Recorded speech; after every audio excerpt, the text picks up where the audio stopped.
तो यात्रा है, यात्रा के बावजूद भी काफ़ी लोग लाभ से चूक जाते हैं, उनको लाभ नहीं मिल पाता इस योजना का उसके बावजूद भी, जबकि सरकार का ये है कि बाहर गाँव में जाके उन्हें कार्य करवाए जाएँ। जी, जो अच्छी बात यह है कि इस यात्रा के माध्यम से जब सरकारी अधिकारी गांव में आए हैं और जो योजनाओं का लाभ आम जन को मिलना चाहिए, तो आमने सामने बैठ कर के पता चलता है कि किसी के मोबाइल नंबर की कोई त्रुटि है तो वो उसको ठीक करवा सकता है। किसी का पता चलता है कि उसके परिवार पहचान पत्र का कोई कागजात उसको लेके आने हैं तो वो लेकर के आकर उसको दूर करा लेते हैं। तो जो कागजी कार्रवाइयों की कमी दफ्तर के चक्कर काटने के बाद पता चलती है, कोई वो यहीं गांव में ही अगर पता चल रही है उसको दुरुस्त करा रहे हैं तो काम हो जा रहे हैं। और इसका अनुभव का लाभ ये भी हुआ कि सरकारी कार्य प्रणाली में भी कहीं कोई कमी थी तो उसको भी दूर करने का यहाँ से सहयोग मिला है।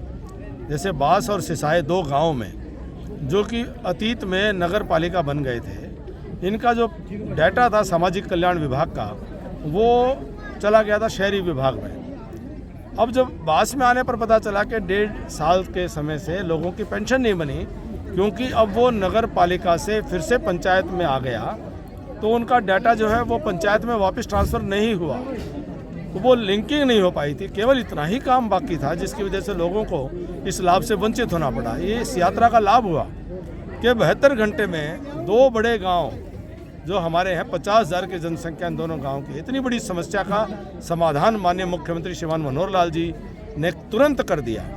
तो इस यात्रा का ये फ़ायदा है कि आम जनता को भी समझ में आता है कि भाई मुझे ये कागजी कार्रवाई ये पूरी करनी पड़ेगी, मोबाइल में ये मुझे OTP मुझे देना पड़ेगा।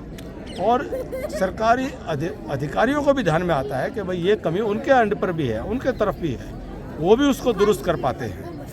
तो ये एक अच्छा प्रयास है और आगे धीरे धीरे सब समझेंगे और आने वाले समय में ये और ज़्यादा सफलतम कार्यक्रम संपन्न हो। जी, राहुल गांधी हरियाणा में 6 महीने में दूसरी बार आए हैं। पहले किसानों के बीच में आए थे और कल वो पहलवानों के बीच में जाके उन्होंने अपना अभ्यास किया उन्होंने, तो इस पर आपका क्या मानना है? देखिए, वो कोई गंभीर राजनीतिक व्यवहार के स्वभाव के व्यक्ति नहीं है। देश की जनता के साथ वो जुड़ाव नहीं बना पा रहे हैं। वो गेस्ट अपीयरेंस में आते हैं जो कभी कभी वो प्रकट होते हैं और अलग अलग रूप में प्रकट होते हैं। कभी वो जनेऊधारी ब्राह्मण बन जाते हैं, कभी वो पहलवानी की एक कोशिश करते हैं और कभी वो ट्रक ड्राइवर बन करके कोशिश करते हैं। कुल मिलाकर के वो देश की नब्ज़ को नहीं समझ पाए हैं, देश की जनता के भावना के साथ नहीं जुड़ पाए हैं और देश की जनता के जो दुख दर्द तकलीफ़ की, जो गरीबी के, जो मोदी जी ने नज़दीक से देखा है, उसको अनुभव किया, उसको दूर करने की कोशिश की है, राहुल गांधी जी उसको समझ नहीं पाए हैं। तो एक प्रकार से अजीब व गरीब सा व्यवहार होता है। तो अब जनता उनको गंभीरता से नहीं ले पा रही है। जी, नारनौल में JJP पार्टी ने कार्यालय का शुभारंभ किया है कि भाई नारनौल हल्के के जो विकास के कार्य है उनको और गति दी जाए, इसको आप किस रूप में देख रहे हैं? बहुत देर कर दी हजूर आते आते। काश के और पहले करते तो लोगों के कुछ काम और ज़्यादा बेहतर कर सकते थे, लेकिन मेरी शुभकामनाएं। जी, लोकसभा चुनाव को लेकर BJP चुनावी मूड में है, पूरी तैयारियाँ चल रही हैं। कैसी तैयारियाँ चल रही हैं जी लोकसभा चुनाव को लेकर? हम तो रोज़ काम करते हैं, रोज़ तैयारियां करते हैं। एक सतत जीवंत पार्टी है, 36 बिरादरी के बीच में रह कर के काम करने वाले लोगों की पार्टी है। किसी एक परिवार की पार्टी नहीं, किसी एक खानदान की पार्टी नहीं, किसी एक जात बिरादरी की पार्टी नहीं, किसी एक इलाके की पार्टी नहीं। इस देश के गरीब से गरीब लोगों को साथ लेकर के चलने वाली ये पार्टी है और प्रधानमंत्री नरेंद्र भाई मोदी जी के नेतृत्व में देश आगे बढ़े, इसके लिए सब काम करते रहते हैं।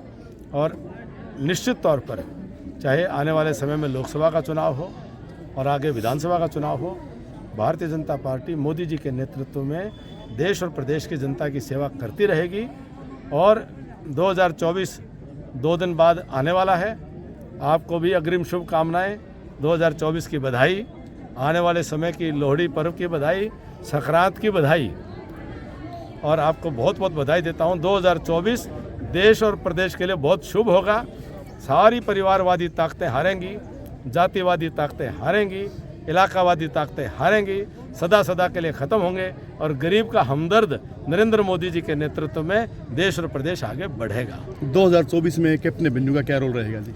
एक कार्यकर्ता के नाते पार्टी के जो आदेश हों उनका पालन करते हुए अपने 36 बिरादरी की जनता की सेवा में समर्पित रहूँगा और मुझे उसके अलावा कुछ नहीं चाहिए।